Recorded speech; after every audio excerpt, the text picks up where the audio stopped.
Hello मित्रांनो, आज उठलो आपण एकदम सकाळी सकाळी ते 4 वाजता. आणि ते कुडाळवर जाण्यासाठी, कारण की दुपारून होते ऊन. आणि सकाळी उठून काहीच फायदा झाला नाही, कारण की आपली गाडी आली आत्ता. बसलो मग आपण गाडीत. गाडीत नव्हतं डिझेल, गाडीत डिझेल टाकू राहिलो आपण. आणि डिझेल टाकला चाललो आपण कामरगावले. कामरगाव इथून जरा 15 किलोमीटर दूर. आणि झालं तर आपलं कुडाळ भरणं चालू इथं. आणि एवढी भरलेली गाडी आपली. आणि गाडीचे डाले फेकू राहिले ते जम्मू भाऊ, ते होते गाडीचे मालक असून डाले फेकू राहिले ते. अर्धी गाडी झाली ती आपली भरणं. आणि भरली आपली गाडी. मग गाडी भरून जात आपण मुर्जापूरले.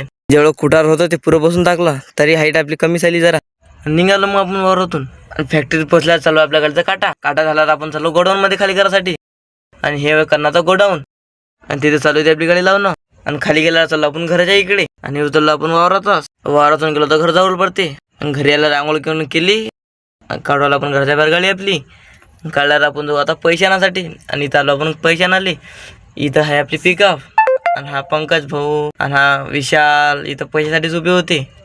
पैसे घेतल्यावर चाललो आपण मुर्जापूर पोहोचल्यावर आपण सगळ्यात पडली आपल्या मुंबईची किस्ती भरल्यावर आपण इथं आलो कपडे घ्यायसाठी. कपडे घेतले ना आपण चाललो आता घराच्या इकडे जाताना आपण घेतलं इथं वडापाव. तर दादाला म्हटलं 2 वडापाव बनव, ते बनवणं चालू होते आपले. वडापाव घेतले चाललो आपण घरी यायला झाला आपल्याला उशीर. तर भेटू मग आपण पुढच्या ब्लॉग मध्ये. आपल्याला फॉलो करून घ्या.